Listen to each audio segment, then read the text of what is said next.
Welcome and thank you for joining us today. My name's Jody Zarambi. Some of you might know me by my pen name, Jazzy Mitchell. I am the moderator for today's question and answer session, sponsored by Launch Point Press and Desert Palm Press. Today, I am excited to read an excerpt from one of my books and answer some questions, as will a wonderful Desert Palm Press writer, Rae D. Magdon. Welcome today. Thank you. I'm so happy to be here. I'm going to be reading from my fantasy romance, Song of Stars. It's hard to know the cover. I shouldn't have used a background. The background is a mood board I made for the two main characters, Safina and Murray. Oh, am I reading now? Okay. The context for this excerpt from Song of Stars is that Safina and Murray are two young girls who are also best friends. At this point in the story, they're about 13. And Murray has a magic voice that can heal wounds. Right now, they are riding around a horse paddock at the temple where they live, helped out by a stable boy named Trenton. And Safina is a little jealous of Trenton.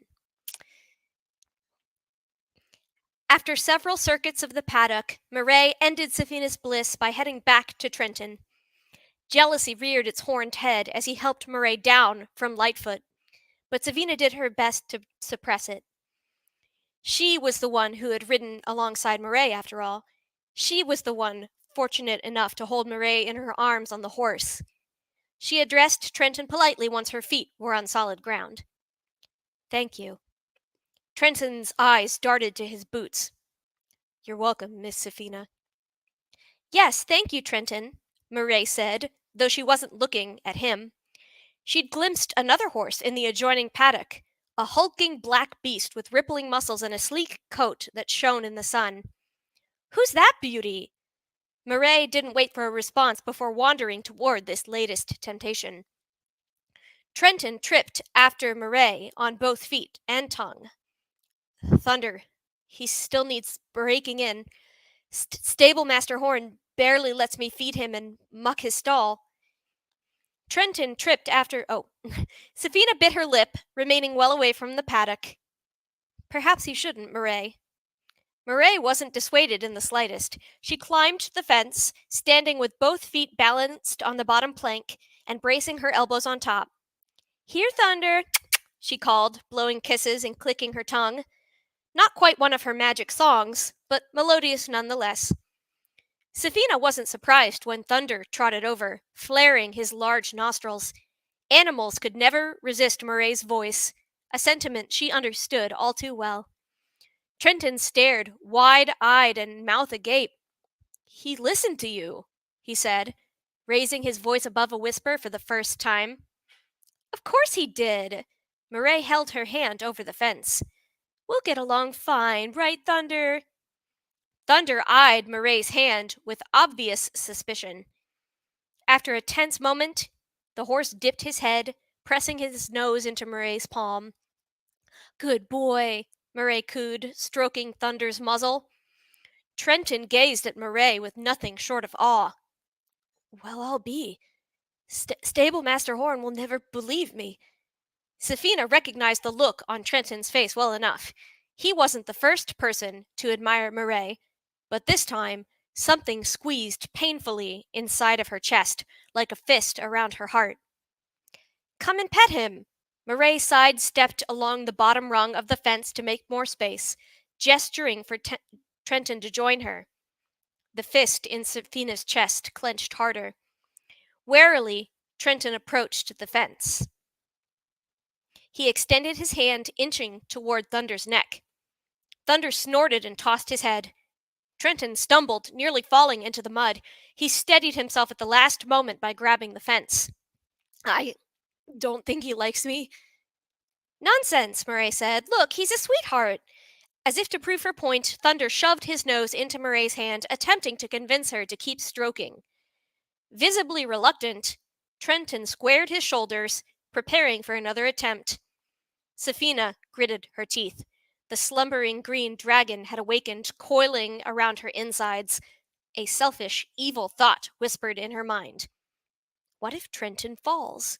Murray won't find him so handsome then, his breeches sodden with mud, terrified of the animals he works with every day. Slowly, Trenton extended his hand toward Thunder. Murray nodded. Her brown eyes sparkled as she watched him, and Safina recognized the emotion as happiness. Happiness that Trenton had brought about with his newfound bravery. Before Trenton could pat Thunder's neck, Safina coughed. Loudly, at precisely the wrong moment. Thunder brayed. Murray hopped down from the fence quickly and gracefully, but Trenton didn't flinch or fall, as Safina had hoped. There was no slipping in the mud, no frightened squealing, nor any other temporary embarrassments. Instead, Trenton froze. He must have seen Thunder rear up on his back legs. Surely he saw the stallion's front hooves flying toward his face. Still, he didn't move. Murray shouted a warning. Safina wasn't sure whether she cried out aloud as well, but a scream sounded in her head.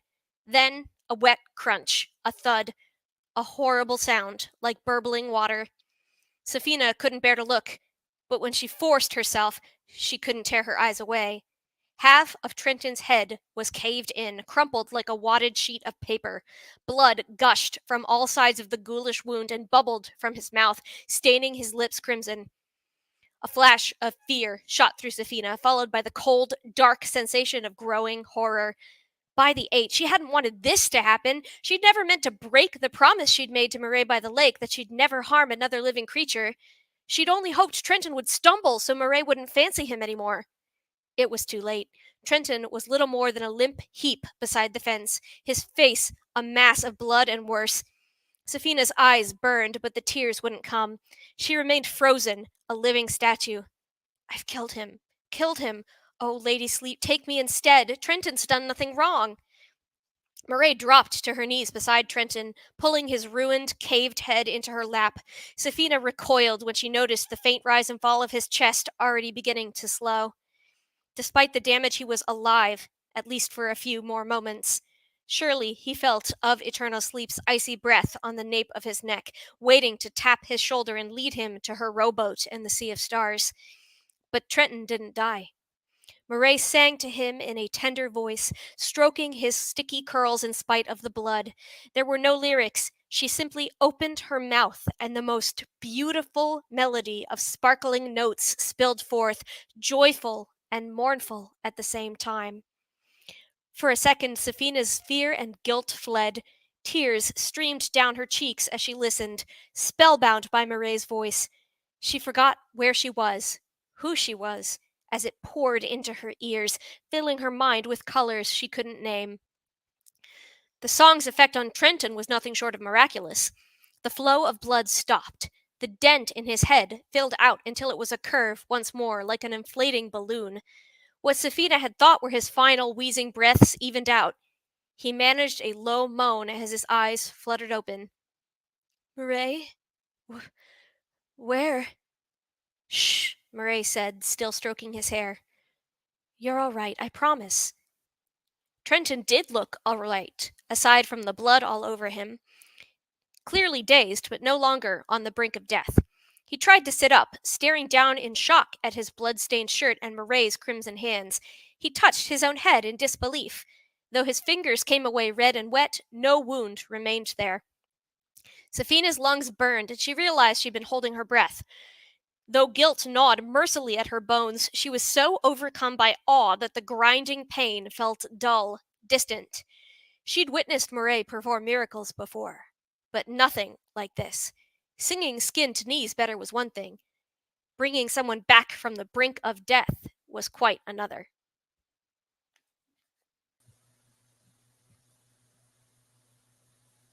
Wow, that was great. I love that. And it really shows the power of Murray, too, how she's able to heal people just by her voice. That's phenomenal. Thanks so much. Can't wait to hear more from you today with your questions. But first, I get to do a reading too. And for those of you watching right now, feel free to submit questions and comments from wherever you're watching us. We'd love to hear from you while we're going on through this live session. So today I'm going to read from You Matter. And there's the book. So in You Matter, the protagonist, Chrissy Kramer, is a loner, working hard to provide for her son, Ben. She works as a paralegal for a powerful senior partner, Reggie Esposito, in a Boston law firm. Chrissy's smitten from the beginning, but she refuses to jeopardize her job by acting on her feelings. This excerpt is from Chapter 1, the very beginning, and it describes what happens when a former client attempts to kill Reggie after she loses his lawsuit. It doesn't matter who or why or how. Chrissy Kramer doesn't try to figure out any of those oh-so-important factors.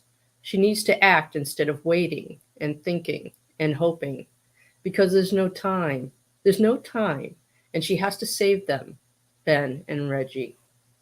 The gunman stormed off the elevator on the 40th floor of Hawk, Esposito and Associates, the law firm with some of the best attorneys in Boston. She saw him with the rifle and the ammunition belt and the resolute expression. She knows he won't listen, won't talk, won't reason. He's on a mission, and she can't let it happen. It's not that she's particularly brave or has a hero complex or wants to risk her life or die. No, she doesn't want to die. But she'll make an exception this time.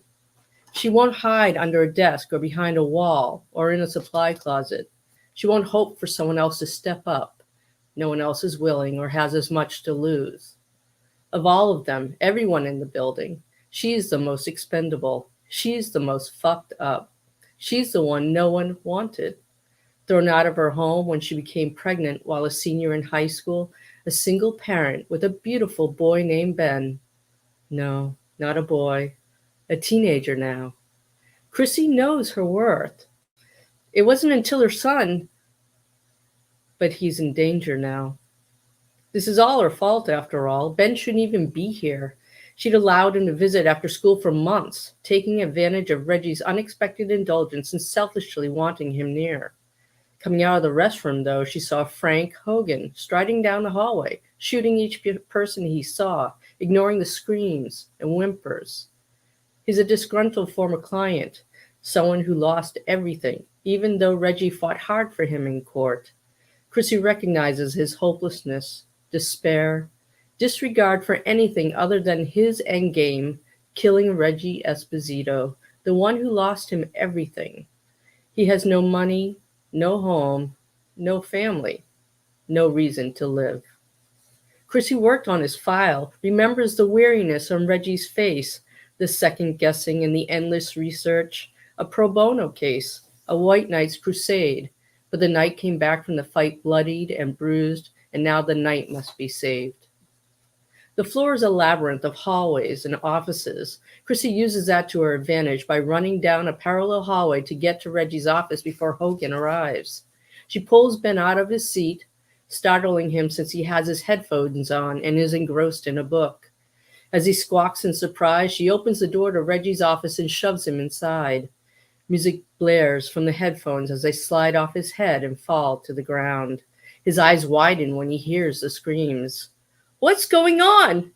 Ben steps forward and Chrissy holds her hands up to stop him. "Mom?" His voice shakes. She takes in the moment, regret resting heavy on her chest, taking her breath away. So many things she should have done differently. An agonized shout rends the air, and Chrissy glances toward the front office, half expecting Hogan to have his weapon trained on them. He isn't there yet, but she's out of time. Reggie rises, eyes widening as more screams fill the air, and Chrissy says in a voice that brooks no argument, "Get under your desk and don't move. Ben, go with her." Chrissy takes one last look at her son, at Reggie, one more long, heart-wrenching look. "Don't come out unless I tell you to or the police do. Call 911. I love you." Her voice cracks and she cannot keep herself from looking at Reggie's beautiful face, stalling for one more precious moment to make sure her message is received by both. She flicks off the lights, closes the office door, and slides into her seat at the receptionist's desk. It's where she sits every day as Reggie's paralegal and has for the last 18 months.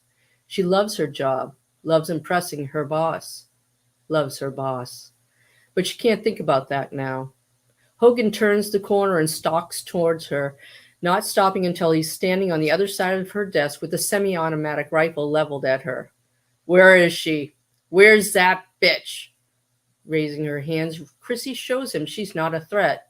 She's in court. Don't lie to me. His eyes are bloodshot and wild, jumping from Chrissy's face to behind her. He looks like he slept in his clothes. Black stonewashed jeans with a wide swath of dirt smeared across his thighs, and a navy t-shirt with a hole near his belly button.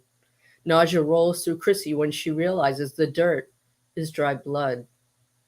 I want that cunt Esposito. She ruined my life. Spittle hits the desk and Chrissy flinches. He wiggles the rifle in her face. Tell me where she is.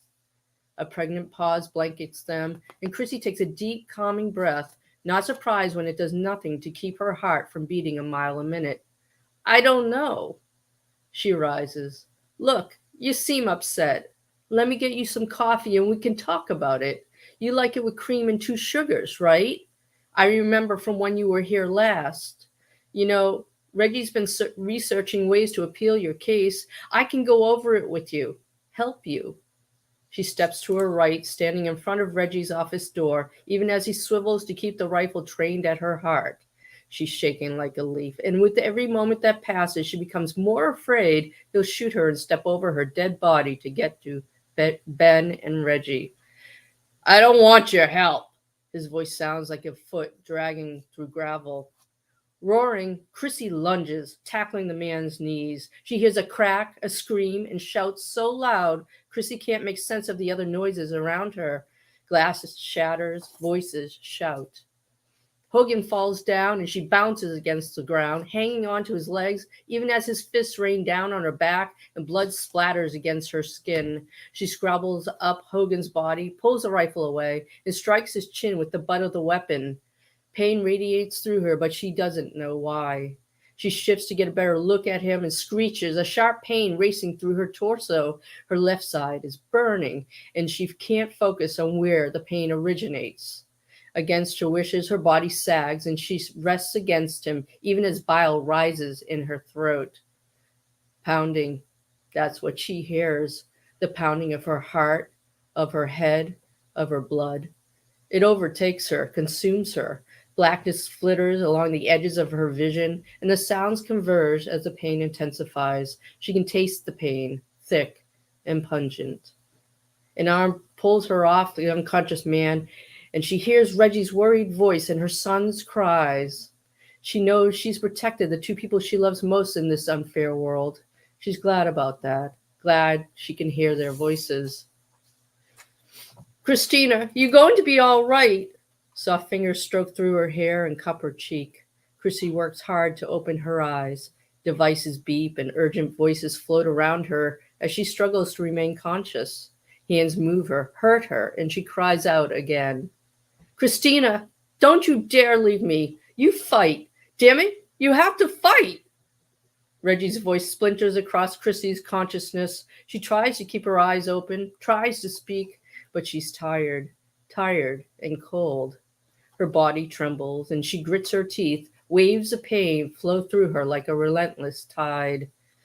It doesn't matter, Chrissy mumbles, having trouble focusing on Reggie's worried face. I don't. She falls silent. And it's okay. Not that she's hurt, but that they're not. She closes her eyes, ready to let it all go. But before the pain overwhelms her, before the cold envelops her, before the blackness cloaks her, she hears Reggie utter 4 incredible, life-changing words. You matter to me. And that's the first chapter of You Matter. I hope you'll read it if you haven't had a chance just yet. And now let's get back to some questions. I have read You Matter, and I Let's loved get. it, so I do So I recommend it. think what we want to do is I have a bunch of questions to ask today, and I will. I'll ask Ray, and then I'll answer them. And thank you, Ray. I appreciate your words. So let's start off with some easy questions for us today. Ray, why don't you tell me how long you've been writing and when you started on that?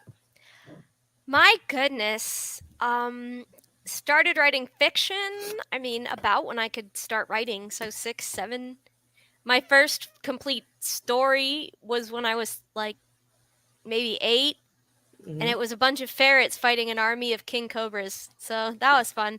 My first real foray into, a novel was, gosh, I must have been 17 or so, and that book eventually turned into The Second Sister, which is my Cinderella retelling, and it's free on Amazon. So Oh, that's great. So people yeah, can get a nice taste of it now that they've heard from you today. They can read one of your books and then start investigating and experiencing all of your books, of course, because you're a great writer. And yeah, it's like darker adult Disney. Like, what if Cinderella was didn't want to be with the prince?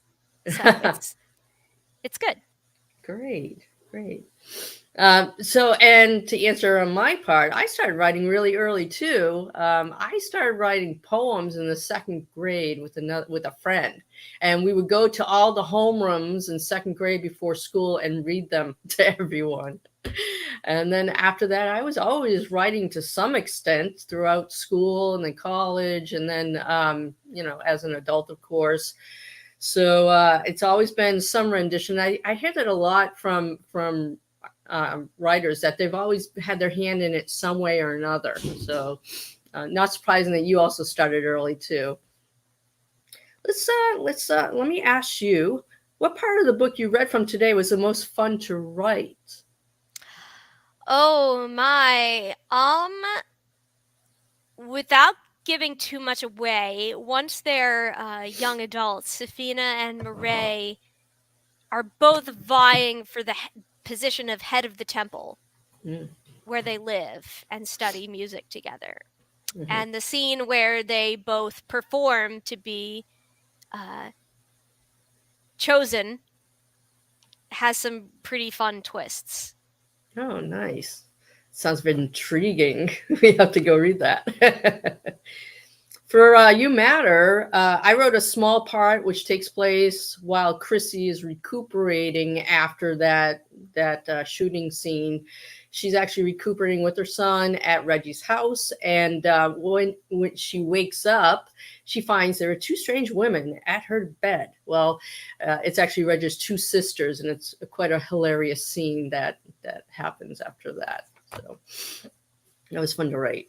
So tell me, what inspired your idea for your book that you read to us today? How'd you come up with it?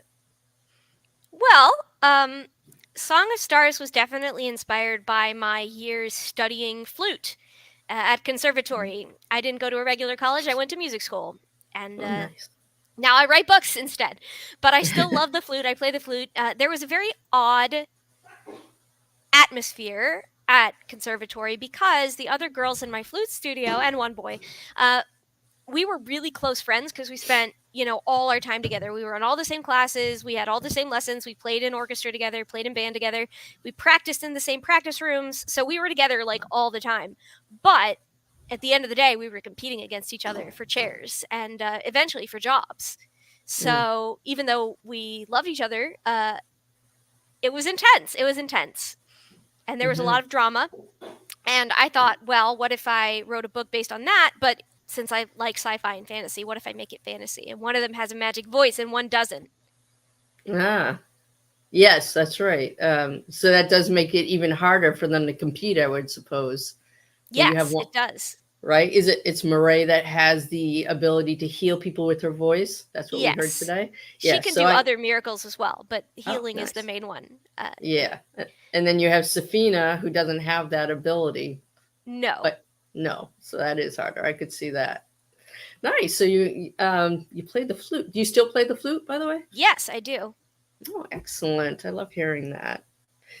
Um, For my book, I worked in a law firm. I'm a Massachusetts attorney, and we actually had a disgruntled client who stormed the law firm demanding his deposit back, and it was scary. So I, of course, thought of worst case scenarios, and this kind of formed. That was the kernel for it, and also, while I was in Massachusetts, I read of a case where someone tried to fix their faulty boiler and it blew up, which is what had happened with Frank Hogan.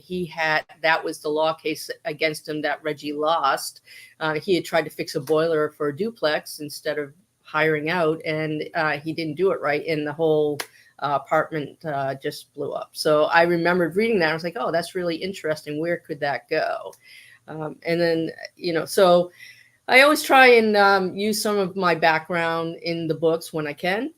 And then, that's a good launching off point. So I totally understand where you're coming from as far as being in conservatory and launching off with that. I think we all do. We rip from our own lives. Yeah, I think so too, because it's kind of like there's so many ways you can go. You have your own experience, and then you can like kind of do a do-over, or really just bringing off the reels, go someplace else entirely. And I think that's so much fun, and it's something that we're able to do as writers. So we get to write those do-overs, or we get to, if there's a bad person in your life, you get to kill them off or whatever. Okay, so tell me, what type of books do you like to write? So you talked a little bit about it. So tell us more about that, and tell us how you prepare to write those books. Well, I like to write books about queer women that get to be heroes. I think it's so important for lesbians, bi women, trans women, non-binary folks, women of color. It's so important for them to be able to see ourselves in the books we read, because if we can't enjoy art and see ourselves reflected there, like, what's the point of living? So I try to write books where the queer ladies get to be heroes and fall in love, and I've always been drawn to fantasy and science fiction as my favorite books to read, so it kind of only made sense that I would write those as well.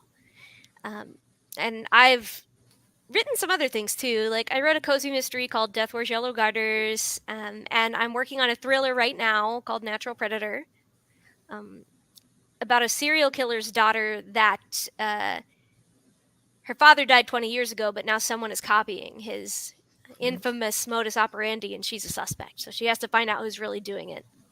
Oh, wow. And that's a fun departure. Yeah, that is different. That's great. I like it. I've also spread out a little bit over time, started out with romance, and then just kind of did the romantic blend, and then went into thrillers. Well, Do You Matter is a thriller to some extent, and also romance, and then some paranormal, sci-fi, fantasy. So I love writing some of that too, and I'm sure I'll go back to that. And then I also wrote political fiction, probably because I was fed up with what was going on in politics. I couldn't. I would get too mad. But again, it's like, one of my favorite things is to right the wrong. So I was able to really go into that, and I had some background in politics in Massachusetts. So I was able to use that knowledge and have a female run for president and win. So, that was great. And certainly a departure from reality, unfortunately. But maybe we'll get there. I mean, I'm really hoping that we'll self-correct sooner rather than later, obviously. But I do like to also kind of go all over the place. But like you, the book I wrote, Musings of a Mad Woman, that has paranormal, sci-fi, fantasy in there, and it's a departure. And I had so much fun giving, contemporary women, business women, special powers after they come upon a meteorite. So that was a lot of fun to get into that. I haven't read that one from you. I need to read that one from you. Oh, please do. I'd love to hear your thoughts on it. Yeah, that sounds like right up my alley. Yeah, I think so. So I noticed you write fan fiction. So tell me. Yeah. Why do you continue to write it now that you're a published author? And how's it different from writing a novel that is published? Well, I mean, some of it I do write for work because it's like advertising. If people read my fan fiction, they go to my Tumblr, and if they go to my Tumblr, they can see links to my books. So it like brings the audience in, also because it's fun. Mhm. Um, it's you can just write the emotions and the characters without having to do the groundwork of setting up the world and the stakes. Because if you're using the media that is originally from, the stakes are very clear. Um, Sometimes it's fun to play in other people's sandboxes, and Yeah, you can really focus on your character work.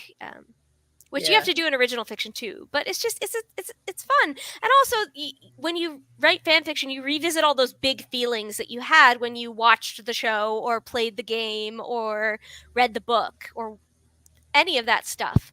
I right now the fan fiction I'm working on is from a video game called Baldur's Gate 3. yeah. It's a new fantasy video game. It's very much in the style of Mass Effect and BioWare games. You choose your own choices, and you then get to see the consequences of your actions later based on how other characters react. It's very Yes. fun. Yeah, it sounds fun. It's kind of like a choose your own adventure. Very much, very Yeah. much. Yeah, that's gotten a lot of exposure too. So that must be fun to write something that's very popular and that people know the background to some extent. I love it. I love it. There's so many queer women in Baldur's Gate 3. There's Mhm. more than you can count. Good. That's how You get to it kiss should all of be. them. Nice. Yeah, I write fan fiction too, and I have been for quite a while. And actually, I was just part of a round robin where a bunch of us took one chapter and wrote it, and we only saw the chapter before yours, so you didn't know what else was going on in the story. So my chapter actually was posted today. It's for The Devil Wears Prada. So if anyone likes Devil Wears Prada, they should check it out. It's actually really fascinating to see how people have written after they read the chapter before them, and seeing the twists and turns of the story. So I'm having fun with that. And you're right. It's easier in a way to write fan fiction because the environment's already created, the character traits are already present, so you don't have to do that world building, you don't have to do the even those character building, you just have to make sure that what you're writing doesn't conflict with that too much, that they're not too out of character. And so we have a lot of fun with that, and I still continue to write for those reasons. And I also love, and I wonder if you do too, I love the immediate response, the immediate Yes. speed back, because writing is a lonely It's endeavor, so lonely. and it takes a Yes. long time too, Sometimes you just need a little feedback and encouragement. Someone saying, I really enjoyed this chapter. And then you're inspired to write a little more in that fan fiction and a little bit in your novel that no one's going to see for like 6 months or more. Yeah. So, Yeah, it's true, because even after you submit your manuscript and you're going through months of editing and then proofreading and then, promoting, and then it's released and then you do more promoting. and then it's like it's over and all the comments are lovely and they feed your soul, but also like you did that one. Now you're on to the next one. That's You're right. like waist deep in the next one. And so the immediacy of the feedback is really great. And also fandom has a space that has been cultivated to be very positive. Hmm. It's not a place you go for constructive criticism. That's where you go to like beta readers and other writers that you're in writing groups with. But sometimes it's really nice to be in that positive space where you're not people are just enjoying it. They're not looking for every little flaw like your editors do before you publish something. They're just Oh, that's there to have true. a good time. Yeah, and you can take a lot of chances with fan fiction that you couldn't take when you're writing a novel, because your Yeah, publisher will experimenting. not go for it at all. Experimenting. Yeah, absolutely. I've done different voices. I've done cliffhangers and one word paragraphs. These are things you can't really get away with in a novel, or certainly not too often. It's like you have to be careful. And I also just like fixing it. You watch a movie or you read a book or see a TV series or play a video game, and you're like, I don't like how that ended at all. I'm gonna fix this. Well, I've And written almost 100 fan fictions for the video game Mass Effect purely yeah, because I hated the ending. So ah, I understand. Yeah, definitely. Yeah, we got to do it right, because they didn't get it right. So fan fiction is one of my loves. Obviously, I still do it. You still do it. I know a lot of people who have done it, and it's great for stomping grounds. It's great to get your feet wet and to try new techniques, and just building a community, and Yeah. you hope that they'll support you with your published works too. So you're right with that promoting, and if they liked what you wrote, then they'll go check out your published works, which I think is a great plus also. And just keeping those connections alive, and being able to have that feedback is wonderful. I understand you completely. That is so true.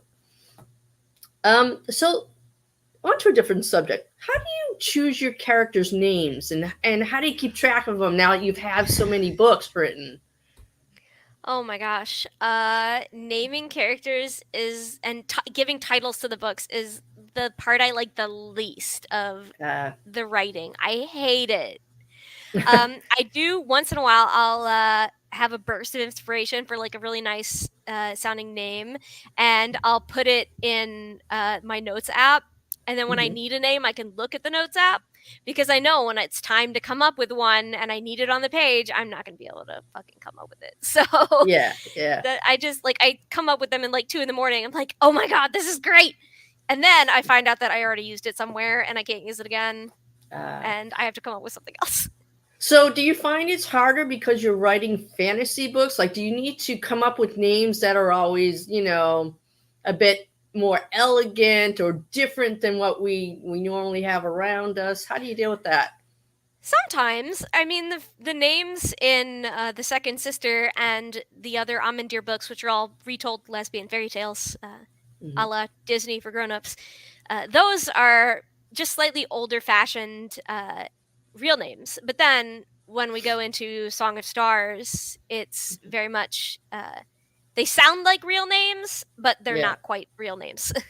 or at least they're spelled very differently. So you know, I mean, like Marae. Is it Marae? So that's a different emphasis on the word. So you could say, oh, it's kind of like Marie, but it's said Oh yeah, it differently. is. I just realized that. It's just you swap some of the letters Hmm. and you'd have Marie. I didn't even think of that.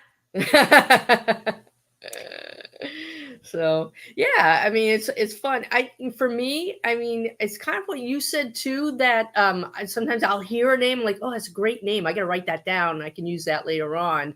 I find because I write a lot of contemporary fiction that I'm always looking for a name that's a little different, or that has some of the characteristics or lend to the characteristics of the main characters or the protagonists that I'm writing. So I'm writing right now a book where there are Italians in it, and the reason why is I'm reading about the mob, so they're definitely Italian, and so I keep in mind for that when I'm looking for names. Well, what are common Italian names? And then for an elegant person, well, you look at more elegant words, or more I don't know, something like Elaine, or Sophia, or Victoria, or something like that. Some of these older names that have a little gravitas to them. And when all else fails, I use a name generator. Do you use oh, I do that sometimes too. Do you Yeah, use babynames.com or similar websites to look up the meaning of the absolutely. name and then use I the do. meaning? I Yes. do that.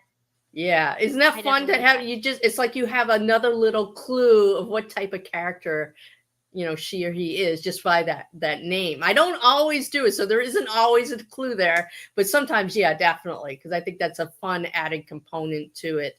When you're picking out those names, I will tell you, I do keep track of names now. I write them down because I didn't for a while, and I have two books that have last names that are really close to each other, and I hate that because I can't go and change it now.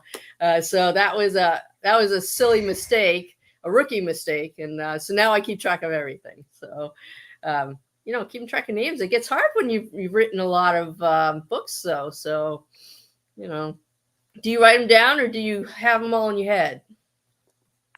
I keep them in my head, and then Oh, once look in a at you! while I'll come up with a name and I think sounds perfect, and I'm like, oh god, okay, I've used this before. I keep thinking I want a protagonist named Tess, and then I think, oh wait, I already did that for like my very first book. I can't do it Mhm. again. Yeah. Well, we all have names we love too, right? So you kind of always fall back on that and you're like, oh, wait a minute.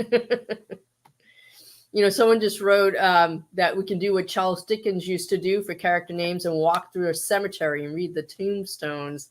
That's I mean, Did that's you? good, but then you'd be getting more old-fashioned names if that's what the vibe you're going for, definitely. Yeah, definitely. Yeah, I guess it just depends what you're looking for. If you have an older individual in the US, that might be something that's helpful, or wherever. I do know that coming from Massachusetts, we have some really old tombstones. So not like England, of course, but 1600s, they're pretty old, at least from where I was from. And you could get some really interesting names from that. Hey, so let me ask you then, what advice would you give to help others create plot lines?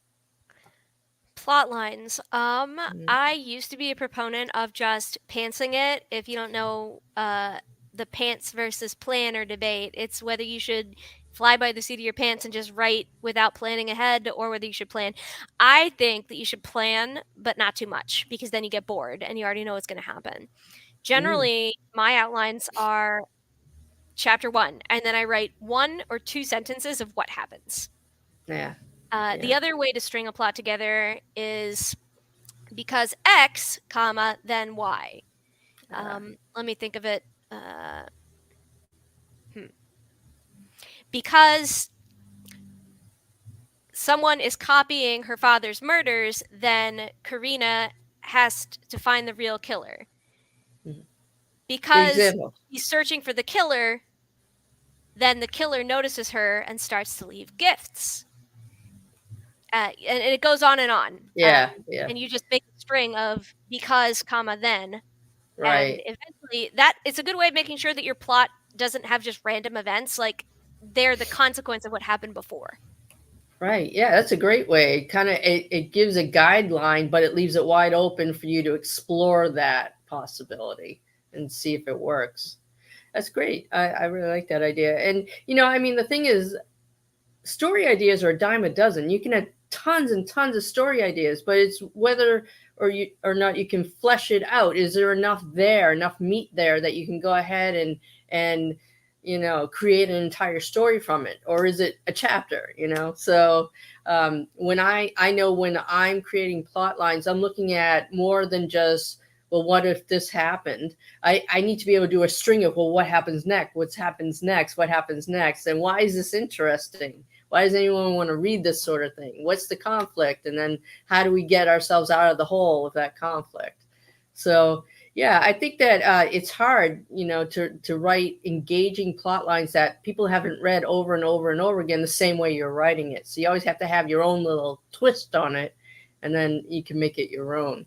I think I read Well, somewhere that there are only so many plot lines really out there, and then you just nothing is write new. your own. We just have to steal the best bits from the things we love and then change everything else Hmm. from what we stole from and just take the one little jewel out of the crown, so to speak, and then fasten it on your own tiara. Hmm. Um, Personally, I think that all great writers steal, but you have to take like a little bit here and a little bit there. You can't just like rip Right. off someone else.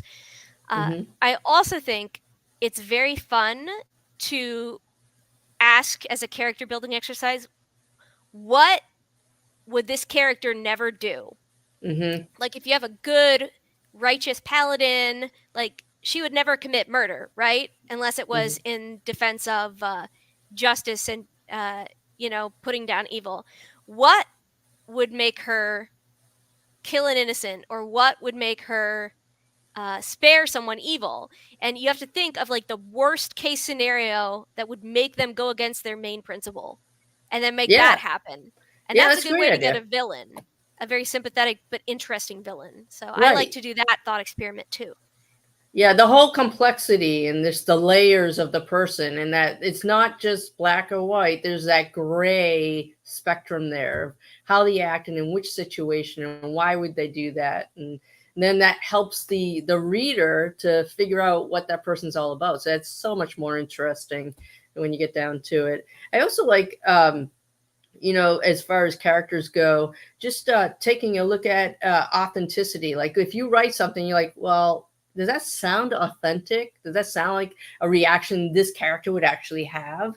And if just stopping to take a look at that. So it's the same way that you're doing it as far as asking what's the worst thing that they would do? Why would they do that? That's a great technique to just flesh out the character and figure out what they're made of and how they think and how they respond. I know some people, they have like lists that they create. They do a whole thing of horoscope and favorite colors and education and siblings and that whole thing. I don't go to that extent, certainly, but I don't think you need that. I don't. Yeah, some people do to figure out the character. I don't go that far, but I keep track of what I'm writing about the character, so I have some idea, and also so I don't conflict with the information later on. But because that's not good either. But yeah, I mean, people use different techniques for plot, for character, for themes, the whole deal, and it's really just all about, well, what is it that is most comfortable for you and is going to help you create the best character and the best plot possible. So thanks for answering that. I want to do a lightning round. I know that people love this, and I didn't give you these. So what I'm going to do is I'll ask you a question. It is. I'm just going to ask a question, and you just tell me the answer as quickly as you can, okay? Okay. All right. What's your favorite cereal? Cheerios. All right. Mine's peanut. No, it's not. Mine's peanut butter crunch. Do you prefer a shower or a bath? Bath. Mine's a shower. Do you prefer calling, emailing, or texting someone? Text. Okay. I'm an email girl. So far, we are very different. What's your favorite junk food? Popsicles. Popsicles. Cool. I like double stuffed Oreos. Good. Okay. That's a good choice. Thanks. What's your favorite carb? Bread, pasta, rice, or potatoes? Bread. Me too, especially when it's freshly baked and warm still. Do you prefer dark chocolate or milk chocolate? I don't like chocolate. Okay, that's good. I don't eat chocolate. The tannins are too bitter. I hear you. The stuff that's in red wine and Brussels sprouts and also chocolate, it's too bitter for me. Oh wow. Okay, yeah. I like milk chocolate, but I don't usually eat chocolate, but when I do, it's milk chocolate instead of dark chocolate. Do you prefer polka dots or stripes? Polka dots. Nice. I like polka dots too, actually. Here's one that you can think about. What is a good spy code name for you? For me personally, oh no. Well, I'm really small. So maybe something like The Hobbit. It's dorky. People will laugh and they'll underestimate me. That's great, though. A Hobbit. The Hobbit. Mine's Obfuscation, or the Big O for short. So it's kind yours of is much a cooler. nerdy. I was going like dumb. No, yours is cute though. If you could be transferred into one animal, which would you choose? Cheetah. Oh, that's a nice one. I would be an eagle. And so we don't have a lot of time left, so I want to make sure we have enough time to our last words is our last question. So tell us anything you want us to know about the project you read from today or about some other project that you're working on now. Well, for anyone who watches this video on YouTube later and hears all this advice we're giving, if you do it differently, that's awesome. There is as many ways to write as there are writers. So if this stuff inspires you, if it feels right for you, do it.